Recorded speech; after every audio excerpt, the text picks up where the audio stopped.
Hello everyone, welcome to the Tej Talks YouTube channel. Do not forget to hit subscribe and hit like. Today we're going to talk about such a common question. I always get asked this, and it's so variable and it's so personal, and it really depends on your strategy, where you live, can you travel, have you got a day job, how much money do you have, which we're talking about, and how much can you have access to, which you know is really important, and I think is really important in property and any business. The question is, and you'll see it from the title, how much money do I need to get started in property?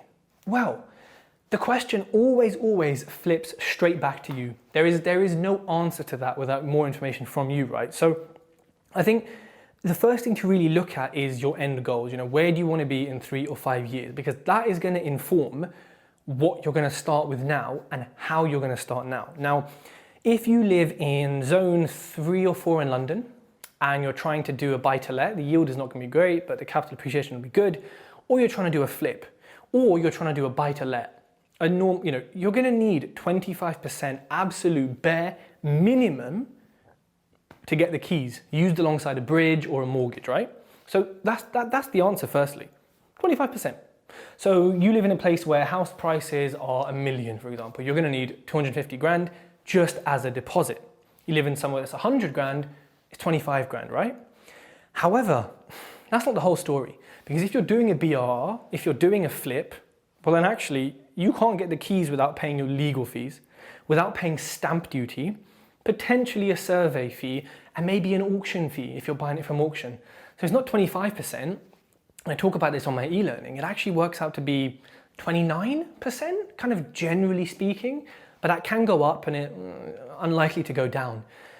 That's how much you need to just get the keys. So your 25 grand just became 29 grand, which is a significant chunk, right? Depending on your earnings and your savings. However, that's not the whole picture either. Because if you're doing a refurb, a buy-to-let or a BRR, you need however much you need, right? Let's call it on a 100 grand property, you're going to do a 20 or 30 grand refurb. That's 20 or 30% more. So on top of the 29, you've got another 20. That's basically 14, let's call it 50%. So in reality here, we've gone from, hey, you need 25% everyone, be financially free in 7 days, to actually, no, it's basically 50%. Now look, don't get me wrong, you can borrow that, 20% for the refurb. There are bridging products which allow that. You will pay extra for them. They will send out a QS or a surveyor every sort of month, whatever, to give you your tranche. And the fees can be quite prohibitive, especially on a buy-to-let or a smaller flip. So really you need about 50% when it comes down to it, to do BRR and to do these things. If you're going to buy a standard buy-to-let, old school, be happy with a 7% yield when we're getting 40, 50 on BRR, then 25% plus fees, cost 29%, that's all you need. Jobs are good. And obviously some later for any maintenance that may come up. By the way, doing that way, there's nothing wrong with it. If I had 10 million pounds in the bank, would I do BRR?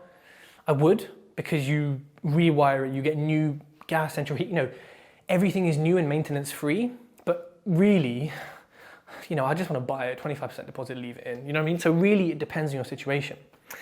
What if you want to do a HMO? So back to that 29% again.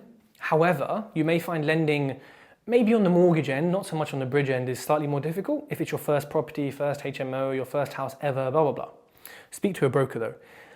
29%, but actually, chances are you'll need more than that 20-25% I said for a flip or BRR.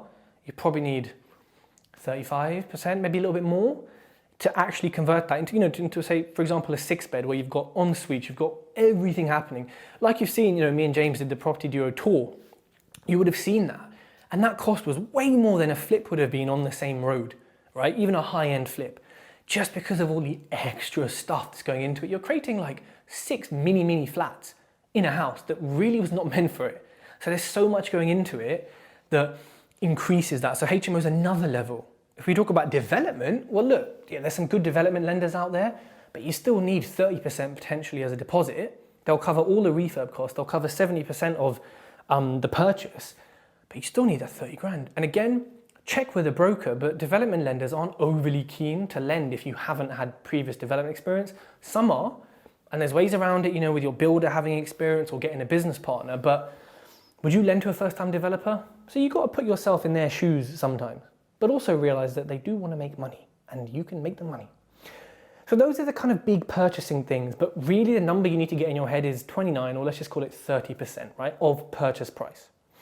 Of course, with BRR, the end value is way higher than the purchase price, so you get that back. So it's something to kind of think of, oh my God, I need 30%. Yes, but if you do BRR or a flip, you get it back, or you get most of it back in this market. You know, gone are the days where we would get putting all of our money back out. I remember one of my deals, I left in at £332. And guess how much it cash flows a month in profit? About £330. So it was a free house pretty quickly. I don't see that happening as much in this market, at least not on kind of single buy-to-lets, BRRs. If we move to the other end of the market, which is, you know, way lower in terms of barrier to entry, you've got things like rent-to-rent HMO and rent-to-rent service accommodation. You know, you can do anywhere from, you know, if you negotiate the deposit and first month's rent, you're probably looking anywhere from, you know, sort of 2 to sort of 10 grand. I think the average people are spending is sort of 5 grand, including furnishing, deposit, first month's rent, etc., etc. And that's a pretty low amount. You know, some people, they put on their credit card, that's up to them. I don't advocate that. You know, it's better to have the cash than to be spending it on credit. But, you know, that's a big difference, right? It doesn't matter what the purchase price, you know, you could have potentially a flat in Chelsea that's worth 3 million, but your rent to SA costs are like 5 grand because you're not paying rent, you're maybe paying a tiny deposit, and it's kind of already furnished. So actually you can, you know, you can actually rent to SA or rent to HMO on much higher end properties than you can buy. So just remember, with rent to rent, that startup cost is below 10 grand. It's below 8 grand. It's often around 5 grand. And I've got some good contacts. I'll put their names in the show notes below who teach rent to rent and post stuff about it. You know, go speak to them. They're the experts on it. I'm not. But it's a, you know, big difference. You know, it's a real dichotomy from that amount compared to what you need to buy property. So again, how much money do you need to invest in property? It depends what you're doing. But I hope that shows you the spectrum from, you know, development top end to, you know, rent to rent HMOs, or I suppose deal sourcing, which, you know, closer to like £1 grand, but you're not really actually investing in property then as such. So, you know, take those percentages, look at where you live. You live in Nottingham, you live in Liverpool, you live in Scotland. Take this percentage and put it in your area and say, can I afford that? And if you can't, look at a different area or look at saving up more money. You know, there is a minimum, you know, like even in the cheapest areas, you still kind of need about 15 grand plus just as the deposit.